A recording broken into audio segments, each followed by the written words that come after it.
torácico. Los músculos del miembro torácico se dividen en los músculos del cinturón escapular o de la sinsarcosis, los cuales se encargan, digamos, de unir los miembros con el tórax. Después están los músculos de la espalda, que se encuentran en esta región, los músculos del brazo y los músculos del antebrazo y de la mano. Los músculos de la sinsarcosis se dividen en un grupo dorsal y en un grupo ventral. Estos, como ya dije, conectan la cabeza, o sea, conectan el miembro torácico con la cabeza, con el cuello y con el tronco. Y estos son los de la primera, se dividen en un grupo dorsal y en un grupo ventral. En el grupo dorsal está el trapecio y después en la segunda capa está el romboideo y el dorsal ancho. Y después está el grupo ventral, donde está el brachiocefálico, los pectorales superficiales, que son el descendente y el transverso, y después están los pectorales profundos, donde está el subclavio y el ascendente, y después el serrato ventral.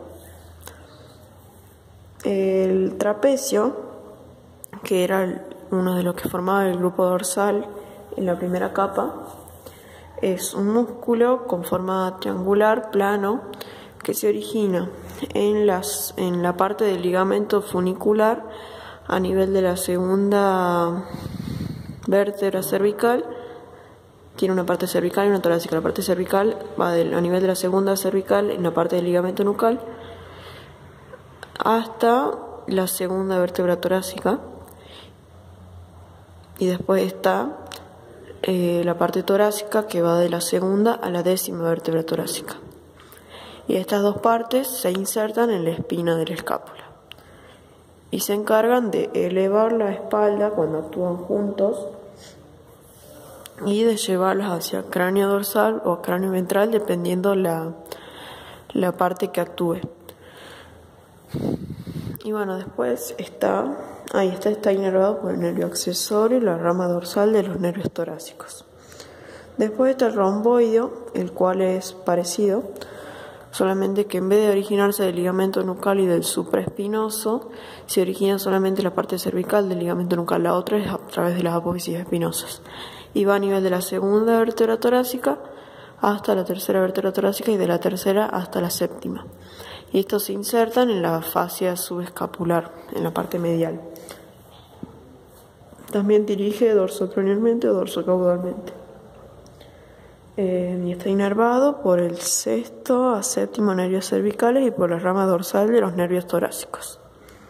Después está el dorsal ancho, que es un músculo ancho con forma de triángulo rectángulo, que se origina en la fascia toracolumbar, por lo tanto que estaría a nivel, digamos, de las apófisis espinosas de las vértebras lumbares y torácicas, y se inserta en la tuberosidad de redondo tuberosidad de redondo mayor, que sería del lado medial, o sea, va de la fascia toracolumbar hacia la tuberosidad de redondo mayor. La función es dirigir el húmero dorso-caudalmente, por lo tanto sería de flexionar el hombro. Y si el miembro torácico si este miembro flexiona y avanza, gira el tronco hacia craneal. Este está inervado por el nervio tóraco-dorsal. Y bueno, después está el grupo ventral, donde está el brachiocefálico, el cual es un músculo que forma también parte de los músculos ventrales del cuello. Y este se origina. Tiene una parte cleidocefálica y cleidobraquial. La parte cleidocefálica se origina, digamos, en las apófisis. La parte cleidocefálica al mismo tiempo se divide en una parte cleidomastoidea y cleidocervical. La cleidomastoidea se origina en la apófisis mastoidea y en la cresta de la nuca, que estarían en la apófisis mastoidea, creo que es esta, y la cresta de la nuca. Y después está la cleidocervical, que se origina en las alas del atlas y en la apófisis transversa de la segunda a la 4ª. Y bueno, esas serían las porciones cleidocervical, que se insertan en una inserción clavicular tendinosa, que está más o menos a este nivel. Se inserta parcialmente y después se continúa con la porción cleidobraquial, que esa se origina, digamos, parcialmente en esa porción tendinosa y se inserta en la tuberosidad deltoides, en la fascia del hombro y del brazo y en la cresta del húmero. La inervación del brachiocefálico es a través del nervio cervical y del cutáneo lateral craneal. Después están los músculos pectorales, que son los superficiales y los profundos. En los superficiales está el descendente y el transverso.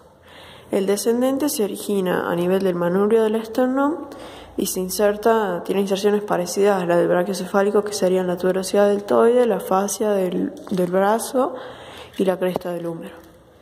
Y la función de este músculo, que es corto y grueso y a veces redondeado, es abducir y dirigir cranealmente el miembro. Y después está el transverso, que se origina en el borde ventral del esternón y también, se origina en el borde ventral y se dirige a la fascia del tercio proximal del antebrazo, que está ya más o menos acá, o sea, iría de ahí hasta acá. Y la función de este músculo es aducir y tensar la fascia del antebrazo. Este es un músculo ancho y está inervado por los pectorales, digamos. Después están los músculos pectorales profundos, la cual es una capa más gruesa en este plano, y está el subclavio y el ascendente. El subclavio es un músculo que se origina en la mitad craneal de la superficie lateral del esternón y también en los cartílagos de las primeras 4 costillas, y se inserta en la fascia escapular y en la apófisis que cubre el músculo supraespinoso en el extremo dorsal. Ese sería el músculo subclavio.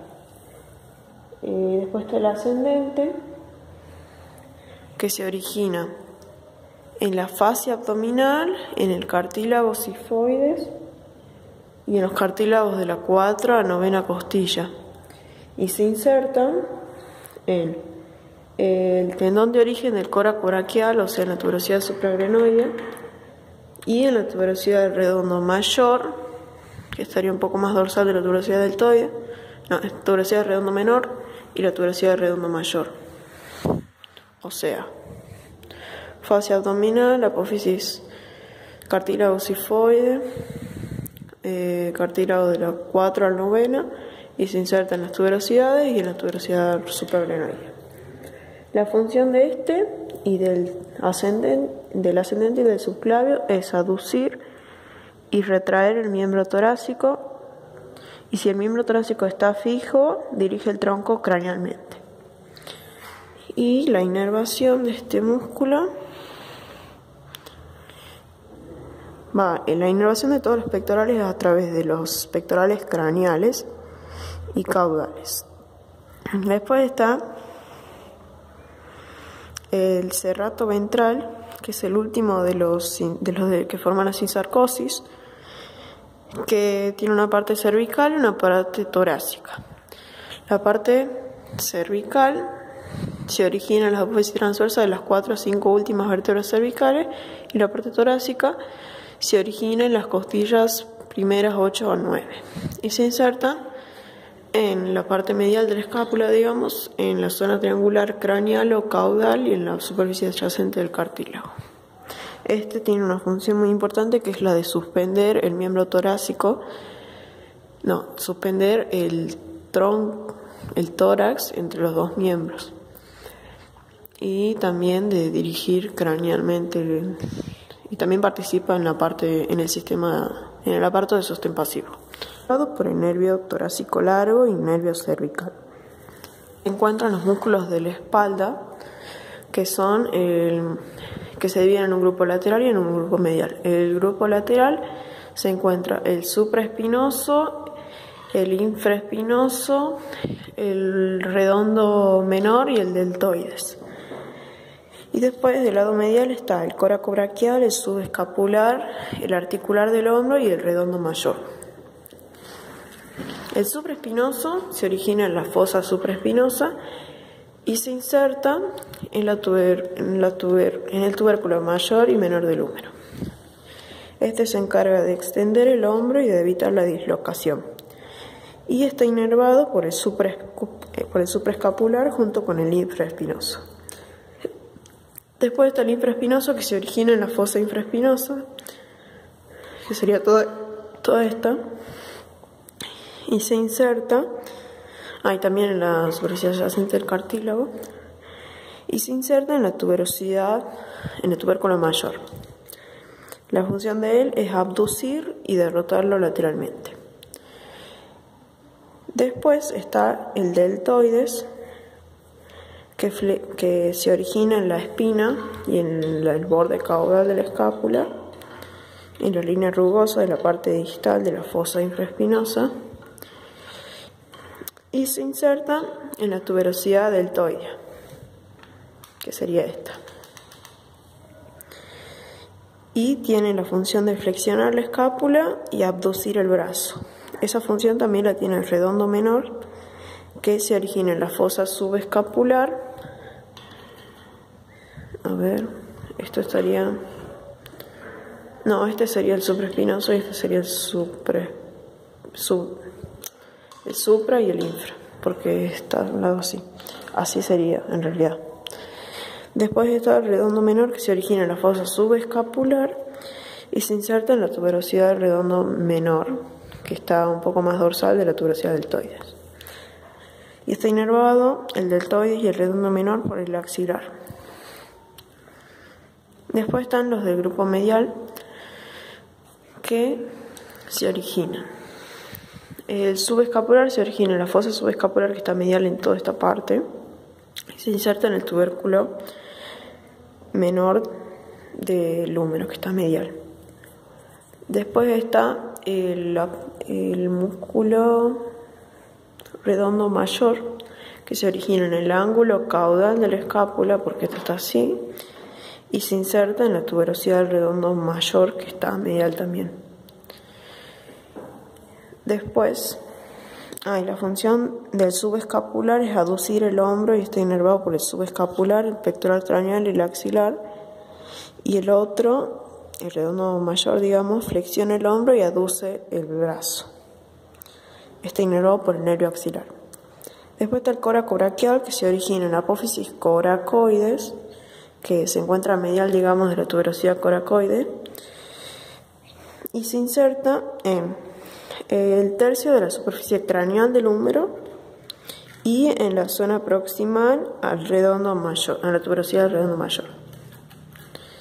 Este se encarga de flexionar el hombro y aducir el brazo y está inervado por el músculo cutáneo. Después está el articular del húmero, que es el último, que se encuentra en la espalda. Los de la espalda eran intrínsecos, que se origina en la superficie dorso-caudal del borde de la cavidad glenoidea y se inserta en la superficie caudal del cuerpo del húmero, cerca de la cabeza, o sea, acá. Ese es el el articular del hombro. Este es el que evita que se pellizque la articulación y está inervado por el nervio axilar.